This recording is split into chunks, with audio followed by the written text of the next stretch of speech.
Hello to all at KLMC. Just wanted to spend a couple of moments just to bring you up to speed with where we are and what's happening over the next couple of weeks. We're having our time of gathering for the first time as a church since March on Sunday. But first, a little bit of backstory.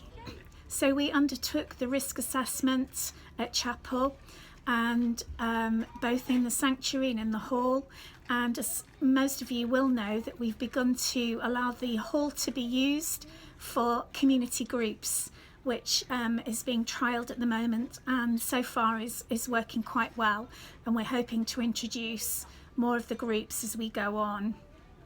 The second part of the risk assessment was the worship space.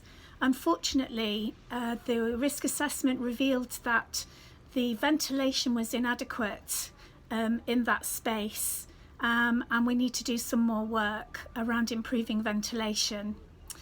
And when we undertook the survey to ask how many people would be thinking of wanting to gather in September, there was an indication from the survey that more than 20 people would like to meet together. So in the short term, we are planning to meet in St Mary's, and there are procedures in place to keep us as safe as possible to enable us to gather. Of course, some people may be feeling very anxious and apprehensive for health issues and for good reason, and it's important to say to those of you that feel that it's not appropriate for you to return to gathered worship at the moment, there's no pressure for you to attend.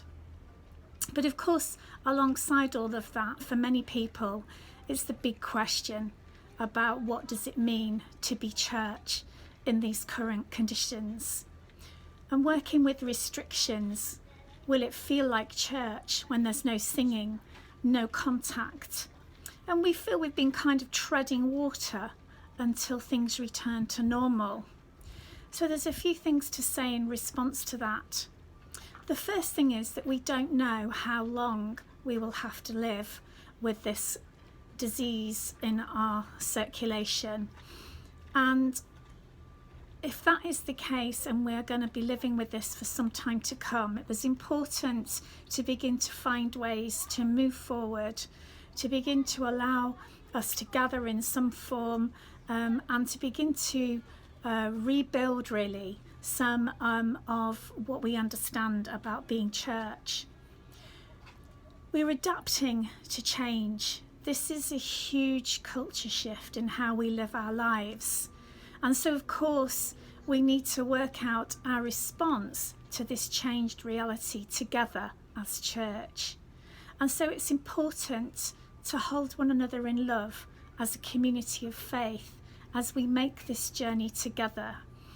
Many people have been reflecting, and leadership has been reflecting on what it means to be church, but it's very important that we as church families and communities in the places where God has planted us to work that out for what it means for us in our context. And so that is what we will do in the coming weeks. And we will review and change how we do things as we go along. And it might be a case of we have to try things out. And if we don't feel that that is working for us, then we make those changes and adapt as we go. And so just to say that although the church gathered for worship may well be very different, it does not necessarily mean it's not going to be good. We make the kinds of assumptions that because we can't do it the way we always did it, it's not going to be meaningful or helpful or good. I believe what God is doing is calling his church to ditch all that is superficial and fruitless, and is desiring we go deeper, beyond the props and the things we think we need to enable us to worship him. He is stripping back to expose the heart of a life lived in adoration and worship of God, and what that really means. So I invite you to lay aside your preconceptions and open your heart to discover what the Spirit of God would teach us in these times, and that we look forward to what is to come as we pray together, as we as we build together and as we adapt together. So for those of you who can, I hope to see you St Mary's on Sunday at 12 p.m. and then going forward we will move our start time to 9:30 until we are able to move back into chapel. God bless and see you soon.